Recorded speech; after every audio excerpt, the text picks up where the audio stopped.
Assalamualaikum warahmatullahi wabarakatuh. Gimana lur? Moga-moga sehat selalu ya. Peci Miring masih akan berkomentar terhadap pasangan Prabowo Gibran. Hanya kebetulan saya barusan melihat video Kang Deddy Mulyadi. Nah, saya juga ingin mereview video tersebut. Video itu berbicara soal komentar Kang Deddy Mulyadi terhadap Prabowo dan Gibran. Jadi kalau dalam istilah yang sekarang bagus disampaikan, saya kira Kang Deddy Mulyadi ini memang seorang penjilat sejati. Kenapa? Ya, puja-puji terhadap Prabowo luar biasa. Soal penculikan, soal perjuangannya Pak Prabowo, soal kecintaan mantan anggotanya terhadap Pak Prabowo, maksudnya mantan anggotanya Pak Prabowo terhadap Pak Prabowo, dan lain-lain. Maksud saya, ya kalau menjilat bolehlah, tapi mbok jangan berlebihan. Itu termuat di buku ini loh, Pak Deddy, Kang Deddy. Jadi ngono ya ngono, neng ojo ngono.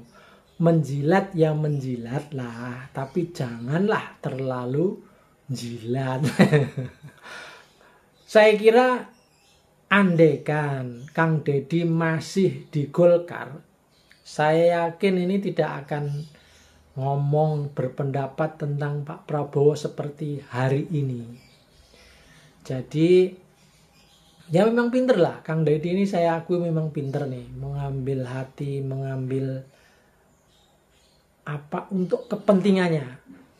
Jadi ya kalau mungkin masih di Golkar, saya yakin Kang Deddy juga akan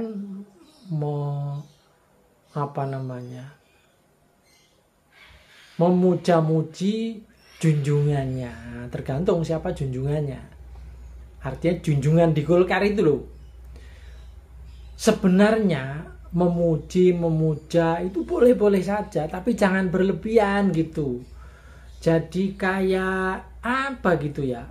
Kalau memuji berlebihan itu kan kelihatan jilatnya gitu maksud saya.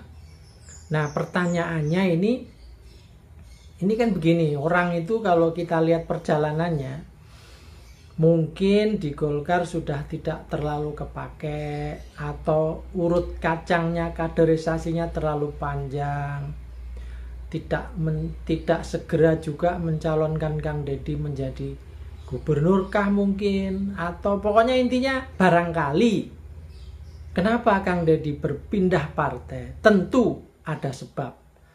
Nah, sebabnya apa? Yang tahu adalah Kang Deddy sendiri. Jadi pasti ada sesuatu. Dan ketika sekarang di Partai Gerindra, nah ya wajar, puja-puji, dan memang akhirnya Kang Deddy ini termasuk orang yang sangat dikenal oleh Prabowo akhirnya. Jadi dia menjadi orang yang cukup dikenal karena dengan berbagai tayangan di channel YouTube-nya sering menyebut-nyebut nama Pak Prabowo dan semacam kampanye terselubung juga terhadap Pak Prabowo. Saya khawatir ketika di Gerindra ini dan ketika di Prabowo juga ini kemudian nanti karirnya juga tidak bergerak juga, saya khawatir akhirnya nanti jangan-jangan pindah partai lagi, jangan-jangan. Tapi moga-moga enggak ya Kang ya? Enggak ya? Yakin? Yakin enggak? Jadi sekali lagi ini saya menyampaikan kritik kepada Kang Deddy ini bukan berarti saya benci Kang Deddy, tidak.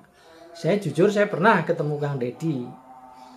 Dan salut, saya punya sesuatu yang berbeda.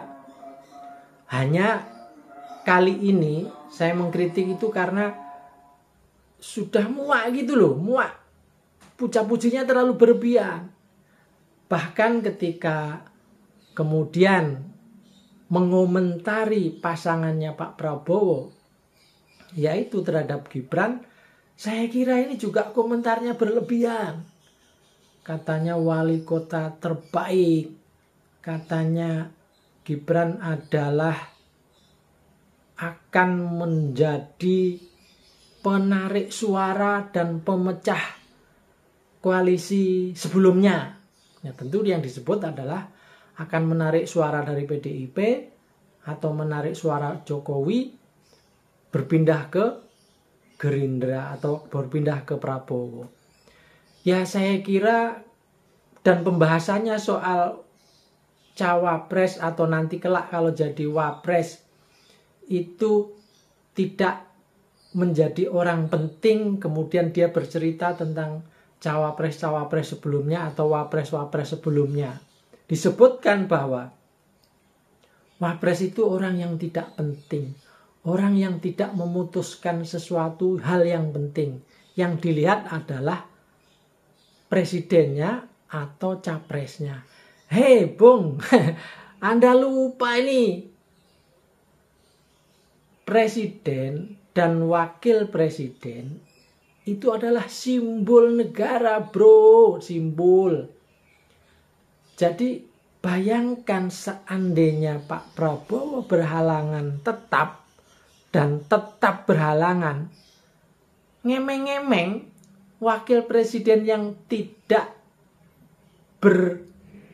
penting tadi itu, yang Anda sebut tidak punya peran apa-apa itu akan jadi presiden, Bung.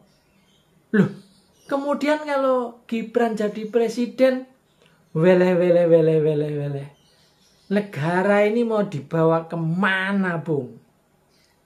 Jadi, sekali lagi kalau istilahnya kalau jilat itu mbok ya jangan terlalu.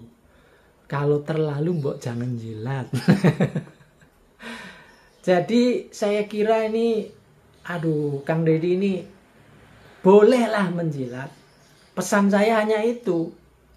Boleh menjilat, tetapi jangan terlalu. Jadi pesan saya dan kritik saya kepada Kang Deddy, ya yang wajar-wajar aja lah. Jangan sampai nanti kemudian pindah lagi dari Gerindra, pindah kemana, kemudian nanti bukan menjelek-jelekan yang lama, bukan. Tetapi jilat lagi yang baru. Sudahilah hal-hal yang begini. Saya kira Anda juga orang yang sangat berpengalaman. Anda juga orang hebat. Buktinya apa? Banyak penggemar Anda itu. Hanya saja pesan saya, kalau menjilat terlalu berlebihan, pokoknya bukan hanya menjilat deh. Apapun itu kalau terlalu berlebihan itu kurang baik. Ya biasa-biasa aja lah. Ya menyebut orang baik, menyebut orang berprestasi, boleh-boleh aja. Tapi jangan terlalu. Kalau terlalu resikonya ya gak enak didengar aja gitu. Ya ibaratnya kalau makan sebenarnya, misalnya ini menu makanan nih, orang lain tahu tuh makanan tuh udah agak basi, makanan itu sudah terkontaminasi, makanan itu sudah, tapi kita sebagai reviewer atau kita sebagai orang yang harus mengomentari itu, mentang-mentang kita punya kepentingan kepada pemilik warung itu atau kita sebagai food vlogger gitu, kemudian menyampaikan, waduh ini makanannya enak sekali, ini kalau dimakan menjadi umur kita menjadi lebih muda, wajah kita menjadi glowing, dan pokoknya Anda kalau makan ini dijamin kenyang. Ya pastilah bro, kalau makan ya kenyang lah. Mosok emak akan jadi lapar gitu. Jadi ini perumpamaan kalau harus mereview makanan itu yang real aja lah, jangan berlebihan, jangan apa namanya, jangan terlalu lah. Kata Oma Irama, terlalu itu tidak baik. Kenapa? Terlalu. Saya Peci Miring. Wassalamualaikum warahmatullahi wabarakatuh.